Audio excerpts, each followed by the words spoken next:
زلیخا نے جب یوسف علیہ السلام سے کہا کہ آپ اپنے خدا سے میرے لیے دعا کیجئے کہ وہ مجھے وہی جوانی اور بینائی عطا کر دے، یوسف علیہ السلام نے جب یہ دعا کی تو بارگاہ الہی میں ان کی یہ دعا قبول ہوئی اور زلیخا پھر سے ایک نوجوان دوشیزہ لڑکی بن گئی۔ یوسف علیہ السلام نے جب ان کی طرف دیکھا تو حیران رہ گئے اور اس کے بعد زلیخا وہاں سے دوڑی ہوئی چلی گئیں۔ یوسف علیہ السلام نے بہت انہیں آوازیں دیں کہ اے زلیخا کہاں جا رہی ہو؟ یوسف علیہ السلام نے ان پر بہت خواہش کی لیکن زلیخا نہ رکی اور بولی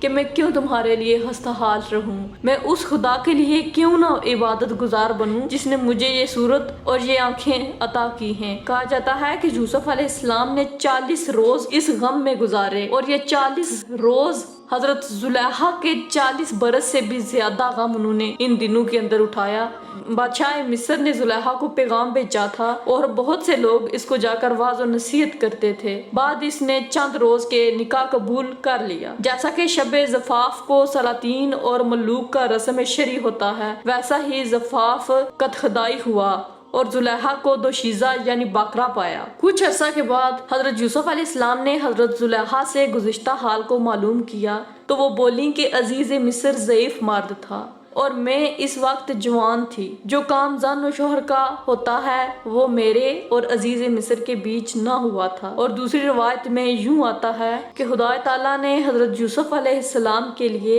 حضرت زلیخا کو بچا کر رکھا تھا، اس لیے ایک شیطان آ کر اللہ کے حکم سے عزیز مصر اور زلیخا کے درمیان سوتا تھا اور عزیز مصر کو یہی معلوم ہوتا تھا کہ وہ زلیخا ہے۔ حضرت یوسف علیہ السلام اور زلیخا نے مل کر اپنے گھر کو بنایا اور رہن سہن شروع کر دیا۔ کچھ عرصے کے بعد ان سے 2 لڑکے پیدا ہوئے۔ بادشاہ مصر جب بالکل بوڑھا ہو گیا تو تمام کاروبار بھی بادشاہی کا یوسف علیہ السلام کو دے دیا اور خود گوشہ نشینی اختیار کی۔ حضرت یوسف علیہ السلام کو جب اپنی سلطنت کے کل اختیارات مل گئے تو وہ خلق اللہ کے پرورش کرنے لگے، بقدر حاجت کے غلے کو رایا کے ہاتھ بیچتے اور بکثرت فقیروں اور محتاجوں کو دیتے۔ کچھ مدت کے بعد قحط سالی آئی، یہاں تک کہ 1 من غلہ کا نرخ 2 دینار ہو گیا اور تمام گرد و نواح اطراف سے مصر کی رعایت آ کر جمع ہوئی۔ پھر تمام اہل مصر مجتمع ہو کر کہنے لگے کہ غلہ کو سارے غیروں کو نہ بیچا جائے، اگر ایسا کیا جاتا رہا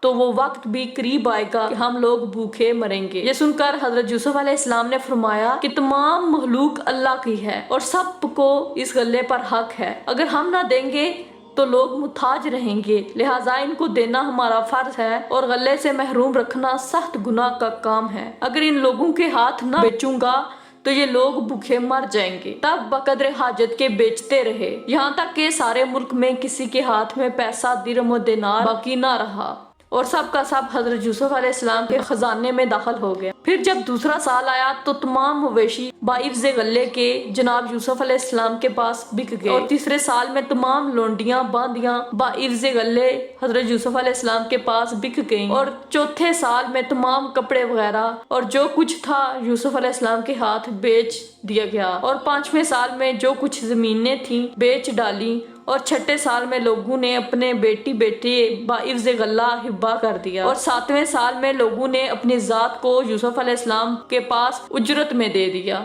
اور کوئی بھی آدمی ایسا نہ رہا کہ تمام نوکر چاکر خدمتگار لونڈی باندی حضرت یوسف علیہ السلام کے ہو گئے ہوں۔ یہ حال دیکھ کر تمام خلائق تعجب میں تھی اور کہتی کہ ہم نے کبھی ایسا بڑا بادشاہ نہیں دیکھا اور نہ کبھی سنا۔ حضرت یوسف علیہ السلام نے جب اللہ کے مخلوق کو غریب و ناچار دیکھا، ریان بن ولید سے کہا کہ شکر اس خدا کا ہے کہ اس نے مجھ کو کیا کیا نعمتیں دی ہیں، اگر ہر بال کے منہ میں 100 زبانیں بھی ہوں تو بھی شکر اس کا ادا نہیں ہو سکے گا۔ یہ سن کر ریان بن ولید نے کہا کہ حق ہے جو آپ فرماتے ہیں، میں آپ کو جو کچھ میرے پاس ہے اس کا اختیار دیتا ہوں کہ آپ کی جو مرضی مبارک میں آئے وہی کام کریں۔ حضرت یوسف علیہ السلام نے فرمایا میں نے اہل مصر کو خدا کی راہ پر آزاد کیا اور تمام اہل اسباب جس جس کا تھا اسی کو واپس کر دیا۔ روایت ہے کہ حضرت یوسف علیہ السلام زمانہ قحط میں ہر روز سیر ہو کر کھانا نہ کھاتے تھے، تمام خلق اللہ کی موافقت کرتے تھے۔ لوگوں نے کہا کہ آپ کیوں نہیں اسودہ ہو کر کھاتے اور بھوکے رہتے ہیں، آپ کے ملک مصر میں خزانوں کے انبار ہیں۔ یہ سن کر یوسف علیہ السلام نے فرمایا میں ڈرتا ہوں اگر میں سیر ہو کر کھاؤں تو تو باقی جو لوگ بھوکے پیاسے ہیں میں ان کو بھول جاؤں گا اور ان کو نظر انداز کر دوں گا، اور سیر ہو کر کھانا یہ کام ملک کے سرداروں کا نہیں ہے، اور آئندہ خدا کو کیا جواب دوں گا۔ جب 7واں سال تمام ہوا اور تقریباً 40 دن اور باقی تھے اور کچھ اناج جو غلہ مصر میں باقی نہ رہا، شدید بھوک کی وجہ سے حضرت یوسف علیہ السلام کے پاس آ کر لوگ ملتجی ہوئے۔ یوسف علیہ السلام لوگوں کا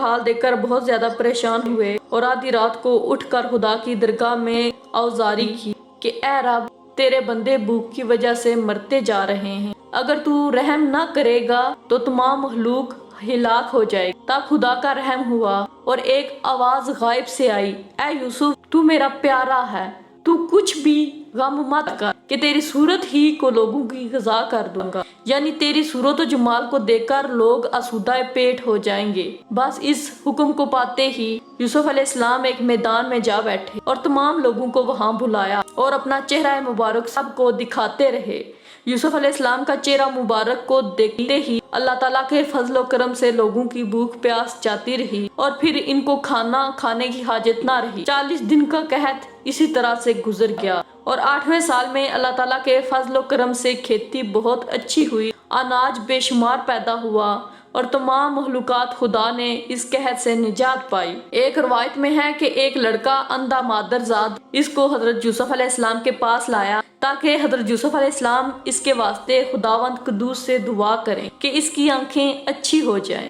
تو حضرت یوسف علیہ السلام نے اپنا چہرہ مبارک اس لڑکے کی طرف کیا اور اپنے روشن چہرے کی شعاعیں اس پر ڈالیں، تو خدا کے فضل و کرم سے اس لڑکے کی آنکھیں ٹھیک